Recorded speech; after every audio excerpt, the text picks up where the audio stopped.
Haleluya. Shalom, salam sejahtera di dalam kasih Tuhan Yesus bagi kita semua. Hari ini kita bersyukur karena kita bisa berjumpa lagi di dalam program kita, program renungan singkat di channel Shine HO bersama saya. Dan hari ini kita mau bersama-sama lagi belajar firman Tuhan, bersama-sama merenungkan firman Tuhan. Karena kita sebagai orang percaya, sebagai orang Kristen, kita sangat butuh firman Tuhan. Firman Tuhan itu adalah jawaban, firman Tuhan itu adalah penolong. Firman Tuhan itu adalah jalan keluar dari setiap persoalan, tantangan, pergumulan yang kita hadapi. Sehingga kita harus terus belajar firman Tuhan. Kita harus menyukai firman Tuhan ini di dalam setiap kehidupan kita. Puji Tuhan, hari ini kita mau bersama-sama lagi merenungkan firman Tuhan. Firman Tuhan yang saya beri judul Dasar Orang Percaya. Nah, berbicara tentang dasar kehidupan orang percaya, kalau mungkin saya mau bertanya kepada teman-teman semua, apa sih menjadi dasar orang percaya? Pasti beberapa dari kita akan mengatakan bahwa iman itu adalah dasar orang percaya. Memang kalau di dalam kitab Ibrani pasalnya yang ke-11 ayat yang pertama, di sana dijelaskan bahwa iman itu adalah sebuah dasar dari sesuatu yang kita tidak lihat dan bukti dari sesuatu yang kita harapkan, itu dasar. Nah, tapi pada saat ini kita mau bersama-sama merenungkan firman Tuhan yang berhubungan dengan dasar orang percaya. Apa yang menjadi dasar orang percaya? Kalau kita mau lihat kebenaran firman Tuhan pada saat ini, kita mau lihat di dalam kitab Matius.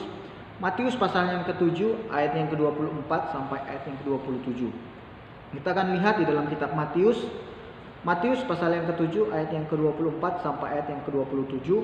Lembaga Alkitab Indonesia memberikan judul Dua Macam Dasar. Saya akan bacakan dari ayat yang ke-24, dikatakan seperti ini. Setiap orang yang mendengar perkataanku ini dan melakukannya, ia sama dengan orang yang bijak yang mendirikan rumahnya di atas batu. Kemudian turunlah hujan dan datanglah banjir, lalu angin melanda rumah itu, tetapi rumah itu tidak rubuh sebab didirikan di atas batu. Ayat yang ke-26, tetapi setiap orang yang mendengar perkataanku ini dan tidak melakukannya, ia sama dengan orang yang bodoh yang mendirikan rumahnya di atas pasir. Kemudian turunlah hujan dan datanglah banjir, lalu angin melanda rumah itu, sehingga rubuhlah rumah itu dan hebatlah kerusakannya. Puji Tuhan. Di dalam kitab Matius pasal yang ke-24 sampai ayat yang ke-27 di sana dikatakan bahwa ada dua macam dasar. Nah, dasar adalah sesuatu hal yang harus kita perhatikan, yang harus kita renungkan di dalam setiap kehidupan kita. Karena dasar ini adalah sebuah permulaan di dalam setiap kehidupan kita. Ketika kita mau melakukan mencari sebuah lapangan pekerjaan, tentu kita akan mencari lapangan pekerjaan yang sesuai dengan dasar yang kita miliki, sesuai dengan basic yang kita miliki.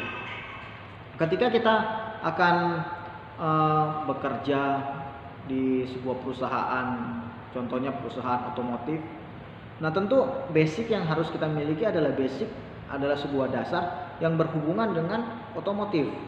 Kita tidak bisa lulusan pertanian terus kita mau melamar di sebuah perusahaan yang bergerak di bagian otomotif, di bagian permesinan. Tentu kita tidak memiliki dasar untuk mengerjakan tugas-tugas yang ada di sana. Atau mungkin kita sebagai seorang lulusan, kita punya keahlian, punya basic di bidang mekanik otomotif. Nah, terus ada lowongan pekerjaan sebagai perawat yang bekerja di dunia kesehatan. Tentu basic kita itu tidak sama dan mungkin kita bisa bekerja di sana, tapi kita akan tidak mendapat bekerja dengan maksimal. Kita tidak bisa menghasilkan karya yang maksimal. Nah, itu pentingnya dasar di dalam kehidupan kita. Ketika kita akan membangun sebuah rumah, sebuah bangunan, hal yang paling penting, yang paling kita harus perhatikan adalah bagaimana kita mendirikan sebuah dasar, mendirikan sebuah fondasi yang kuat, yang kokoh untuk membangun sebuah bangunan di atasnya.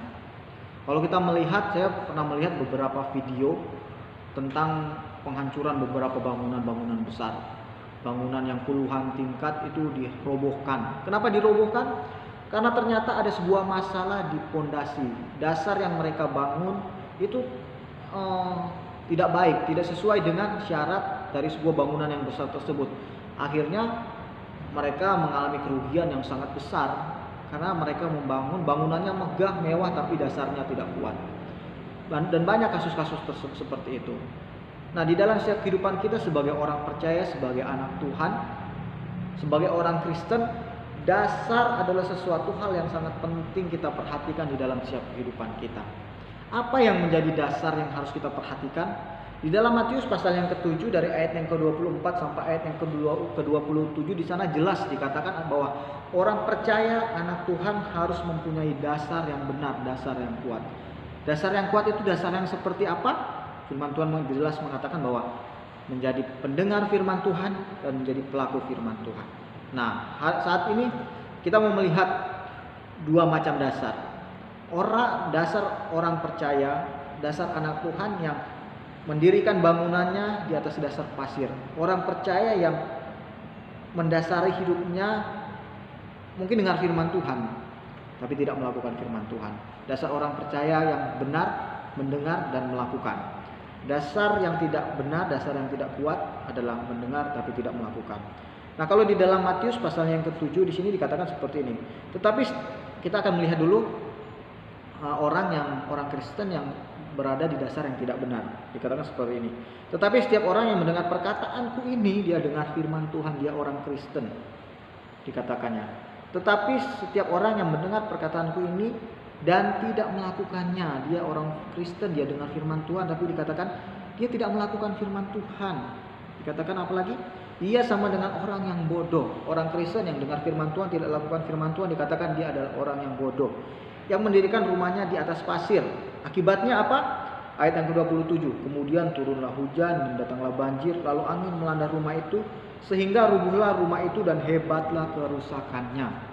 Jadi jelas firman Tuhan memperingatkan kita ketika kita menjadi orang Kristen, menjadi orang percaya, yang dengar firman Tuhan, ibadah pergi ibadah, ke gereja pergi ke gereja, persekutuan dia pergi persekutuan, ada khotbah online, khotbah lewat aplikasi Zoom dia aktif, dia dengar firman Tuhan, tapi dia tidak lakukan firman Tuhan, dikatakan dia seperti orang yang bodoh. Dan diumpamakan seperti orang yang mendirikan bangunan di atas pasir. Ketika terjadi hujan, badai, banjir, rumah itu akan roboh dan hebatlah kerusakannya. Ada sebuah kerugian yang besar. Berbicara tentang banjir, berbicara tentang angin, berbicara tentang badai, itu berbicara tentang persoalan, permasalahan di dalam setiap kehidupan kita. Orang percaya, anak Tuhan yang dengar firman Tuhan tapi tidak lakukan firman Tuhan, ketika ada persoalan, ketika ada pergumulan, ketika ada tantangan hidup, ketika ada pencobaan, firman Tuhan mengatakan bahwa mereka akan menjadi orang-orang yang tidak kuat, orang-orang yang tidak mampu menghadapi tantangan-tantangan hidup. Nah, situasi dan keadaan yang terjadi saat ini, terlebih di masa pandemi COVID-19 ini, banyak hal yang berubah. Berubah bukan berubah menjadi lebih gampang, kehidupan lebih gampang yang kita jalani, tapi membuat kita harus ekstra kerja keras di dalam menjalani hidup kita. Belum lagi tantangan yang datang di dalam kehidupan kita akan semakin besar. Nah, bagaimana supaya kita menjadi orang Kristen yang mampu menghadapi persoalan? Bagaimana kita menjadi orang Kristen yang kuat? Firman Tuhan saat ini memberikan jawabannya untuk kita semua. Apa itu? Ayat yang ke-24 dikatakan seperti ini. Setiap orang yang mendengar perkataanku ini dan melakukannya, ia sama dengan orang yang bijaksana, yang mendirikan rumahnya di atas batu. Orang Kristen yang mendengar firman Tuhan dan melakukan, dikatakan bahwa dia adalah orang yang bijaksana. Orang bijaksana ini adalah orang yang pasti mampu menghadapi tantangan hidup, menjalani kehidupannya, melewati setiap hari-harinya, dia akan dapat melewati dengan benar. Dia akan dapat melaluinya dengan sukacita kalau dia adalah orang yang bijaksana. Situasi dan keadaan yang terjadi saat ini menuntut kita untuk kita bisa menjadi orang yang bijaksana. Bagaimana kita menjaga diri kita ketika kita beraktivitas, itu perlu kebijaksanaan. Ada orang yang masa bodoh dengan wabah COVID-19 yang terjadi saat ini. Mereka katakan itu hoax dan hal-hal lain. COVID-19 itu nggak ada, jalanin aja seperti biasa. Saking beraninya, dia tidak bijaksana. Ada orang yang sudah terlalu takut dia bersembunyi, terlalu menutup diri, stres karena menjaga agar dirinya tetap aman, akhirnya dia stres. Itu orang yang tidak bijaksana.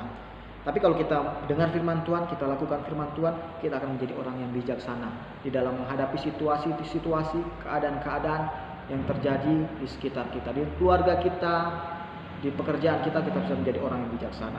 Ayat yang selanjutnya dikatakan seperti ini.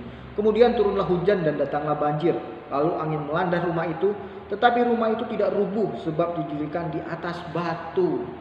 Hal yang paling utama ketika kita dengar firman Tuhan, kita lakukan firman Tuhan, kita akan menjadi orang-orang Kristen yang kuat. Kita akan menjadi anak-anak Tuhan yang tangguh.